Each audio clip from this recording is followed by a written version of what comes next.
Well, it's Valentine season once again, and last year on Valentine's Day, we reviewed a really shitty horror movie called Valentine. This year, the day before Valentine's Day, we're going to review a romantic comedy drama film called Valentine's Day, at the Channel Point's request of Yoshi, released in 2010. Valentine's Day was directed by Gary Marshall, who might be best known as the creator of Happy Days. The film contained a giant all-star cast, and I mean a giant all-star cast. You ready for this? Jessica Alba, Kathy Bates, Jessica Biel, Bradley Cooper, Eric Dane, Patrick Dempsey, Hector Elizondo, Jamie Foxx, Jennifer Gardner, Topher Grace, Anne Hathaway, Carter Jenkins, Ashton Kutcher, Queen Latifah, Taylor Lautner, George Lopez, Shirley MacLaine, Emma Roberts, Julia Roberts, and for whatever fucking reason, Taylor Swift. The film centers around clearly a bunch, of related characters and couples struggling for love on Valentine's Day. And if that sounds familiar, that's because this is basically American Love Actually, just with less Christmas. At a runtime of about 2 hours, the film cost $52 million to make and was successful at the box office, raking in $216 million.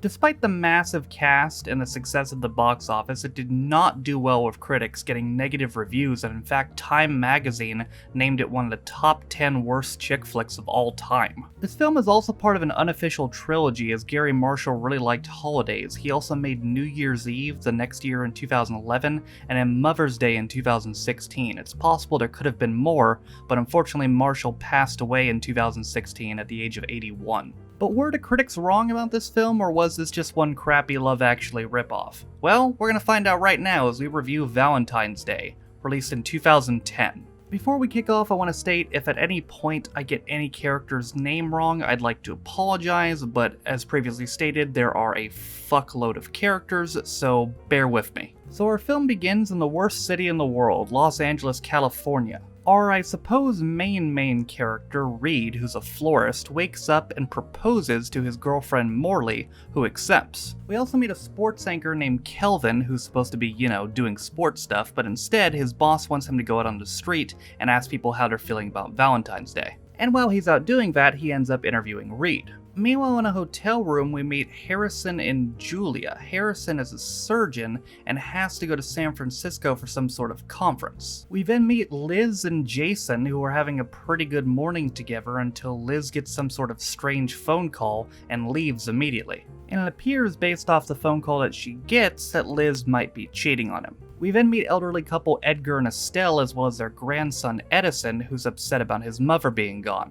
Meanwhile, Julia goes to the florist to meet up with Reed, who's her best friend, and Reed tells her about the engagement, and she's kind of like, oh, you guys got engaged. Turns out a lot of people are reacting that way to Reed. Julia should worry about her own shit, though, as turns out her boyfriend Harrison actually has his own family. Meanwhile, on a plane, Kate and Holden wake up next to each other, both flying back into Los Angeles. Kate is a US Army captain who's been away from home for 11 months and is back for just one day to see somebody special. Back at the florist, Morley comes to visit Reed, but curiously, she's not wearing her ring because she doesn't want people to ask her about it, which is a great sign. Edison then arrives at the florist to pay Reed to deliver some flowers to someone that he likes at his school. Meanwhile, Jason, who works in a mailroom, is still confused over Liz's behavior and didn't even realize it was Valentine's Day today. Liz works in the same building as a receptionist for a woman named Paula, who's a sports agent. Time for another random-ass storyline as we meet professional football quarterback Sean Jackson, who at the age of 35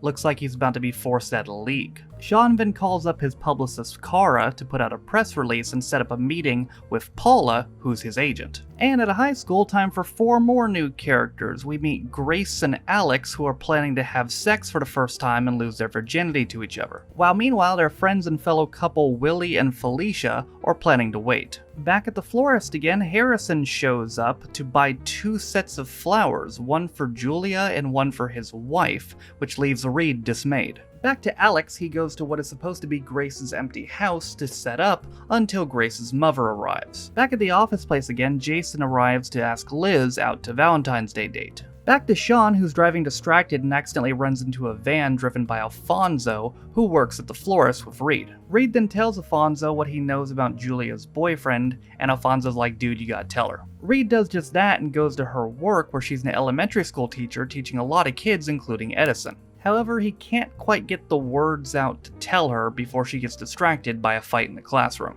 He also wasn't able to deliver Edison's flowers because they were destroyed when Sean ran into Alfonso's truck, and Edison is picked up from school by Grace, who's his babysitter. Reed, meanwhile, returns home where Morley reveals that she's leaving him and taking the damn dog. Reed then remembers that he had also convinced Julia to fly to San Francisco to surprise Harrison, and he's like, oh crap, gotta go stop her. She doesn't seem to believe him though, as he tries to break up every relationship that she's ever had, and she appears to go anyway. Edison, meanwhile, has soccer practice, and it appears a girl named Rainey seems to be the one he wanted to buy flowers for. We then go back to Kelvin, who gets word that he's finally going to have a sports scoop as Sean Jackson is about to have a press conference. In order to make sure he gets a question in, he goes to meet with Kara, who is distraught that nobody RSVP'd to her I Hate Valentine's Day party, and they end up getting weirdly close. After Grace takes Edison home, she talks to Edgar and Estelle about her relationship problems, where Edgar boasts that Estelle is the only woman he's ever slept with.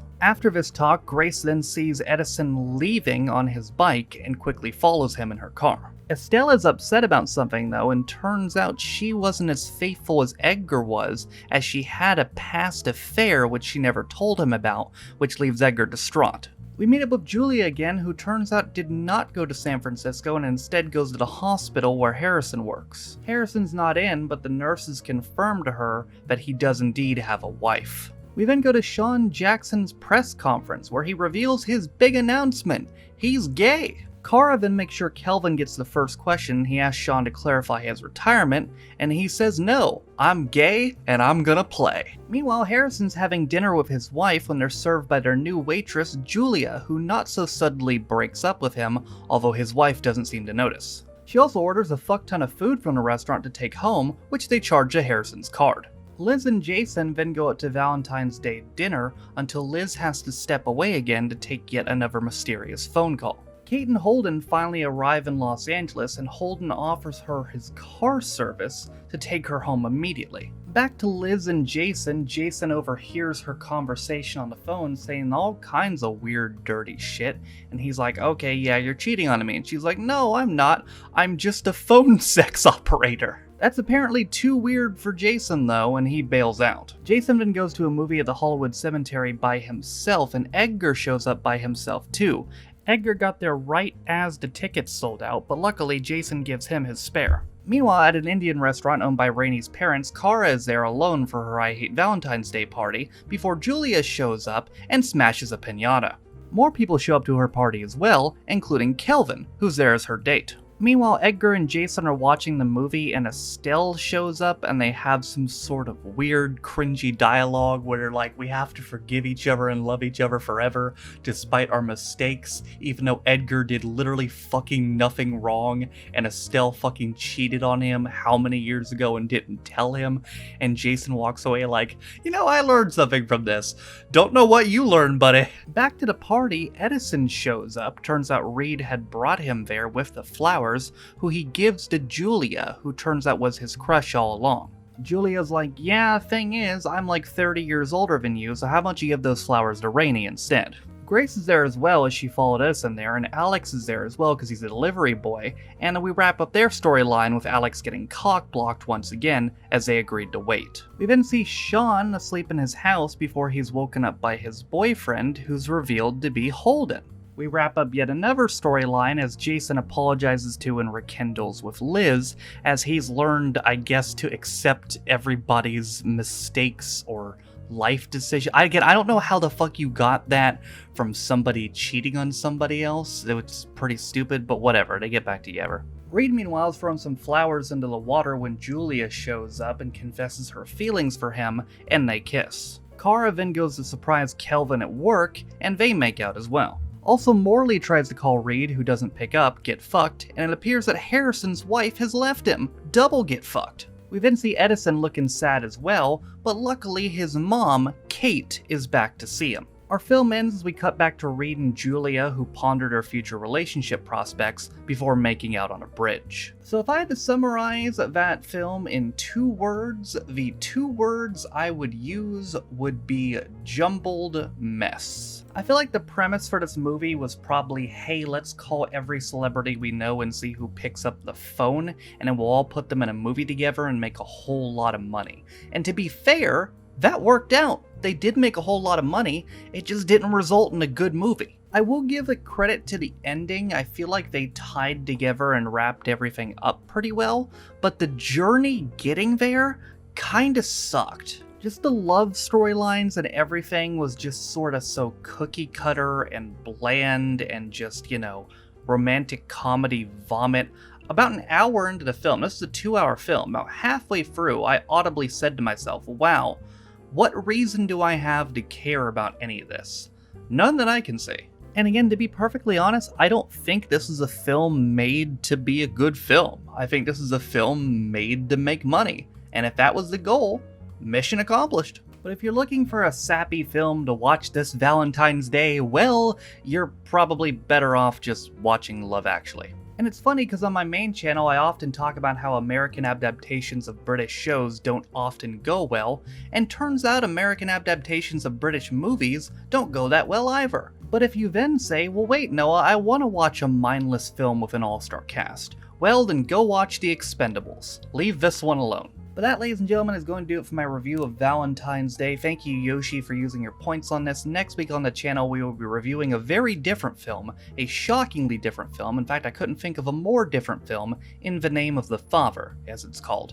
But that is going to do it for my review of Valentine's Day. Thank you guys for watching. If you liked the video, be sure to leave it a like. If you want to follow any of my social media links, they are all in the description down below. Thank you to all my patrons for supporting me and my channel. I appreciate you guys. With all that being said, though, my name is Noah Taff. This has been my review of Valentine's Day, released in 2010, and I'll see you guys next time. Bye.